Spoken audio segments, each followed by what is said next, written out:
दांडी मार्च। पूर्ण स्वराज, पूर्ण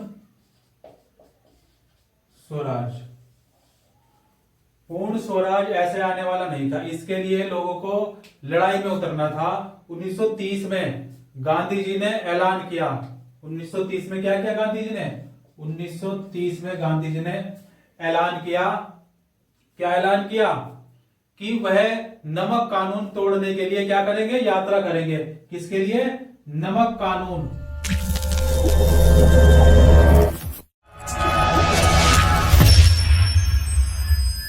नमक कानून, नमक कानून तोड़ने के लिए क्या करेंगे? यात्रा निकालेंगे। उस समय नमक के उत्पादन और बिक्री पर सरकार का एकाधिकार बना होता था। महात्मा गांधी और अन्य राष्ट्रवादियों का कहना था कि नमक पर टैक्स वसूलना पाप है। नमक पर टैक्स वसूलना पाप है क्योंकि वह हमारे भोजन का एक बुनियादी हिस्सा होता है। नमक सत्याग्रह में स्वतंत्रता की व्यापक चाहकों लोगों की और एक खास शिकायत सभी से जोड़ दिया था और इस तरह अमीरों और गरीबों के बीच मतभेद क्या होने लगा? मतभेद पैदा नहीं होने दिया। बिल्कुल भी मतभेद पैदा होने नहीं दिया। गांधी जी और उनके अनुयायी साबरमती में 240 किलोमीटर दूर स्थित दांडी का तट, कौन सा? 240 किलोमीटर दूर दांडी तट,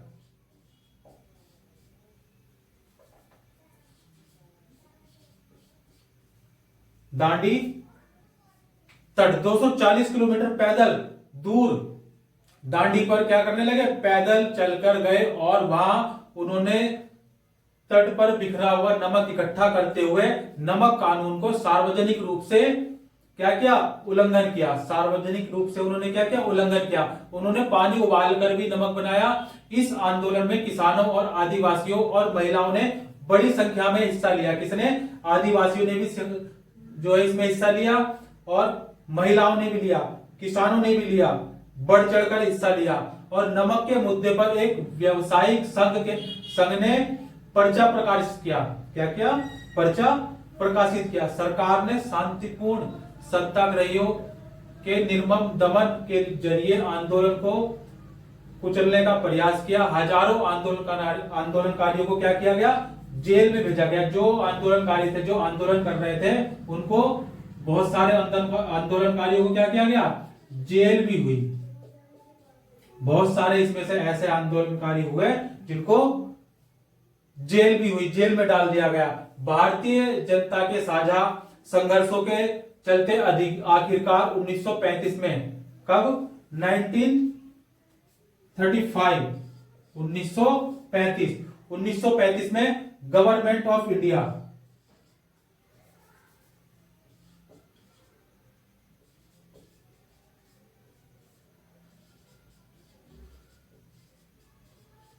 गवर्नमेंट ऑफ इंडिया,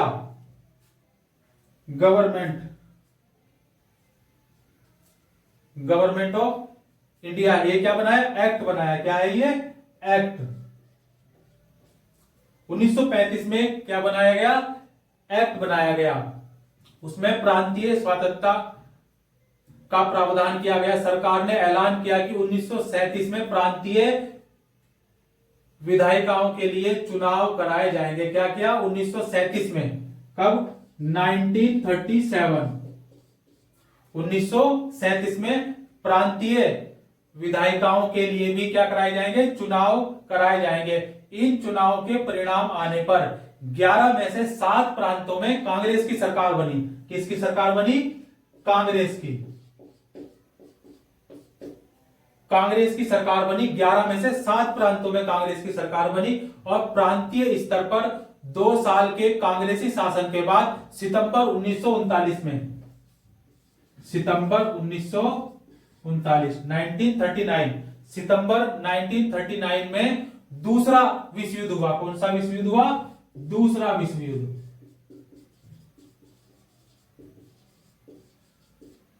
दूसरा विश्व युद्ध छिड़ गया। पहला विश्व युद्ध था। पहला विश्व युद्ध कब लड़ा गया था? बताओ।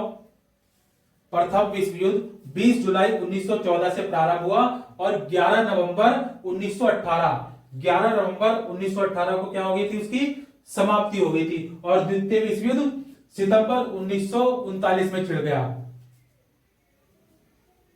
हिटलर कौन था?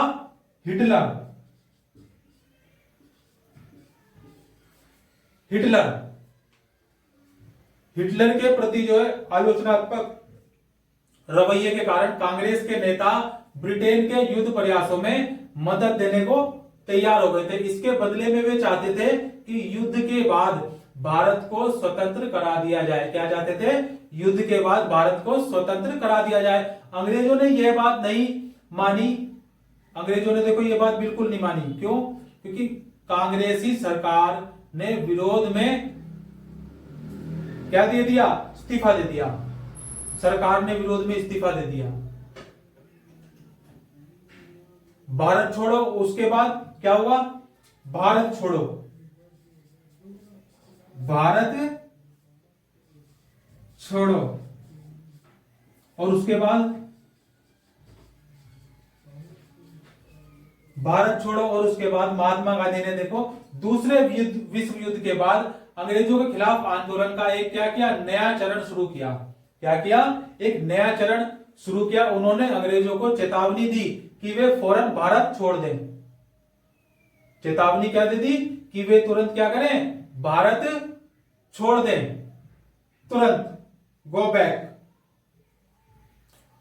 चेतावनी दी। और गांधी जी ने भारतीय जनता से आह्वान किया कि वे करो या मरो। क्या आह्वान किया गांधी जी ने? करो या मरो।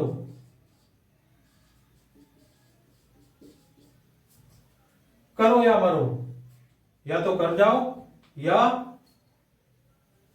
मर जाओ। सिद्धांत पर चलते हुए अंग्रेजों के विरुद्ध अहिंसक ढंग से संघर्ष करें। गांधी जी और अन्य नेताओं को फौरन जेल में डाल दिया गया। तुरंत क्या किया? जेल में डाल दिया। जो व्यक्ति क्या करते हैं? गलती करते हैं तो उनको जेल में डाल देते हैं। हाँ, नहीं, जेल में किसको डाला जाता है? जेल में अपराधियों को डाला जाता है ना? ये देखो संघर्ष किया इन्होंने, और संघर्ष में इनको जेल में भी डाल दिया गया। इसके बावजूद यह आंदोलन फैलता गया।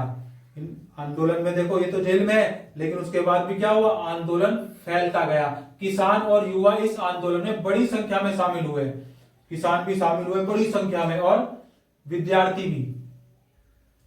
युवा, आप युवा है ना? युवा इस आंदोलन में बड़ी संख्या में शामिल हुए। विद्यार्थी अपनी पढ़ाई लिखाई छोड़कर आंदोलन में कूद पड़े। विद्यार्थियों ने क्या किया? विद्यार्थियों ने सब अपना बस्ता तस्ता फेंका और आंदोलन में कूद पड़े। और देश भर में संचार और राज सत्ता के प्रतीकों पर हमले हुए। बहुत सारे इलाकों में लोगों ने अपनी सरकार का गठन कर लिया। बहुत सारे इलाकों में क्या किया? अपनी सरकार का गठन कर लिया। सबसे पहले अंग्रेजों ने बब्बर दमन का रास्ता अपनाया, और 1943 के अंत में 1943 के अंत तक क्या हुआ? देखो 90,000 से ज्यादा लोग गिरफ्तार कर लिए गए। कितने? 90,000 से ज्यादा लोगों को क्या करा? गिरफ्तार कर लिया गया। और लगभग 1,000 लोगों को पुलिस ने क्या कर दिया? ढिक जाओ, गोली मार दी। क्या मार दी? गोली मार दी। 1,000 लोगों से भी, 1,000 से भी ज्यादा लोगों को। बहुत सारे इलाकों में हवाई जहाजों ने भी भीड़ पर गोलियां बरसाने के आदेश दिए गए। परंतु आखिरकार इस विद्रोह ने ब्रिटिश राज को घुटने टेकने के लिए क्या कर दिया? मजबूर कर दिया। हम जेल भी जाएंगे, फांसी भी चढ़ा दो, सब कुछ कर दो, लेकिन तुमको छोड़ेंगे नहीं। जब तक तोड़ेंगे नहीं, जब तक छोड़ेंगे नहीं। जब तक तोड़ेंगे नहीं, जब तक छोड़ेंगे नहीं वाली नीति को हमारे भारतवासियों ने क्या किया? अपनाया। और क्या किया? अंग्रेजों को घुटने टेकने पर मजबूर कर दिया। घुटने टेक दो। क्या करो? घुटने टेक दो। क्लियर हुई बात? Okay, thank you. जय हिंद, जय भारत, जय श्री राम।